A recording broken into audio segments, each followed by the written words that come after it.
السلام علیکم ویورس، محمد رمضان Suhaim smart college بکر کے پلیٹ فارم سے آپ سے مخاطب ہے۔ آج ہم سیکنڈ ایئر سے متعلق 15واں لیکچر پیش کر رہے ہیں، جس میں 141 سے 150 ایڈیمز اور کچھ کریکشن کے رولز پیش کیے جائیں گے۔ سب سے پہلے ایڈیمز، لیک دا ڈسٹ، ذلت اٹھانا۔ لیک کا لفظی ترجمہ ہوتا ہے چاٹنا۔ ڈسٹ مٹی، گرد کو چاٹنا، مطلب کہ ذلت اٹھانا۔ If you oppose me you will have to lick the dust, کہ اگر تم میری مخالفت کرتے ہو تو آپ کو ذلت اٹھانی پڑے گی۔ پاکٹ اینڈ انسلٹ، بے عزتی برداشت کرنا، مطلب کہ انسلٹ کو پاکٹ میں ڈال لینا۔ Insult, I can not pocket this insult, میں یہ بے عزتی برداشت نہیں کر سکتا۔ آگے جی، گیو آؤٹ، اعلان کرنا۔ He gave out that he was going to marry her سو، اس نے اعلان کیا کہ وہ جلد ہی اس سے شادی کرنے والا ہے۔ گیو اپ، ترک کرنا، چھوڑ دینا۔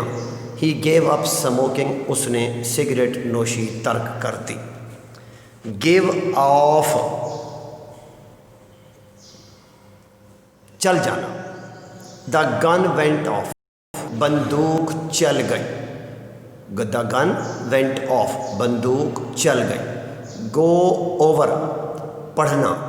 گو اوور دس ایسے اینڈ کریکٹ اٹ، اس مضمون کو پڑھو اور اسے ٹھیک کرو۔ کیپ، گو تھرو کا سامنا کرنا، go through. He went through many hard ships, وہ بہت سی مشکلات میں سے گزرا، اس نے بہت سی مشکلات کا سامنا کیا۔ کیپ اپ، قائم رکھنا۔ کیپ اپ یور کریج، اپنا حوصلہ برقرار رکھو۔ کیپ اپ ود، ساتھ ساتھ رہنا۔ Please keep up with me, مہربانی کر کے میرے ساتھ ساتھ رہیے۔ لک انٹو، تفتیش کرنا۔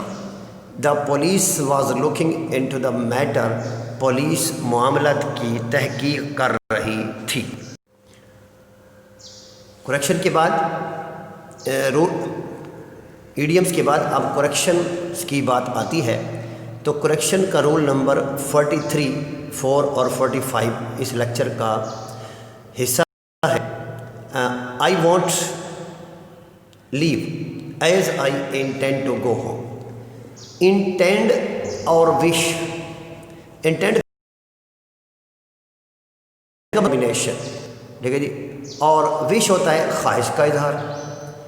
اب آپ کسی سے لیو مانگ رہے ہیں، کوئی آپ کا اور ہیڈ ہے، کوئی سربراہ ہے، کوئی آپ کا جو ہے باس ہے، اور آپ چھٹی مانگنا چاہتے ہیں، تو اب اس کی مرضی کہ وہ آپ کو چھٹی دے یا نہ دے۔ اور اگر آپ کہیں کہ جی نہیں، میں نے تو ہر حال میں جانا ہے، حکم عدولی کریں گے، تو یہ بات نہیں ہے۔ جب آپ کی چھٹی کسی اور کے ہاتھ میں ہے تو آپ وش کا لفظ لگائیں، انٹینڈ کا لفظ نہ لگائیں، کیونکہ آپ ماتحت ہے، وہ آپ اجازت دے گا تو پھر آپ چھٹی پہ جائیں گے۔ تو اس لیے جہاں بھی ریکویسٹ کا معاملہ ہو، ٹھیک ہے جی، اور کسی اور نے آپ کی چھٹی منظور کرنی، کسی اور نے آپ کو اجازت دینی ہے، تو وہاں وش کا لفظ لگائیں، انٹینڈ کا لفظ نہ لگائیں، کیونکہ انٹینڈ پکے ارادے کو ظاہر کرتا ہے۔ تو لہذا as I want leave as wish to go home, اس طرح as I intend to go home grant me leave today, as I wish to go home grant me leave today, intend کی بجائے آپ وش کا لفظ لگائیں۔ He speaks loud, he speaks loudly, ہر verb کے بعد ہمیشہ ایڈورب آتی ہے، ٹھیک ہے جی۔ لاؤڈلی، ہی واک سلولی، وہ آہستہ ہے، ٹھیک ہے جی۔ ہی ڈیڈ ہز ورک بیوٹیفلی، اس نے اپنا کام بڑی خوبصورتی سے کیا۔ آگے he walks soft, he walks softly. اچھا، یہ ہر ورب کے بعد ایڈورب لگتا ہے، لیکن انگریزی کے اندر جو سینسری وربز ہوتے ہیں ان کے ساتھ ایڈورب نہیں لگتا بلکہ ایڈجیکٹو لگتی ہے، جیسے یعنی دا گریپس ٹیسٹڈ شیورلی نہیں شیور، ٹھیک ہے جی، کیونکہ اب یہ ٹیسٹ جو ہے یہ سینسری ورب ہے، حواس سے اس کا تعلق ہے۔ تو اسی طرح ٹیسٹ، فیل، سمیل، یہ ایسے لفظ ہوتے ہیں کہ جن کے ساتھ آپ ایڈجیکٹو لگاتے ہیں، ایڈورب نہیں لگاتے۔ ہی فیلٹ ہیپیلی نہیں، he felt happy. The rotten eggs, the rotten mangoes smell badly نہیں، سمیل بیڈ۔ تو یہ ہیں جی رولز 45 اور یہ کریکشن کے رولز اس کے ساتھ مکمل ہوئے آج کا لیکچر۔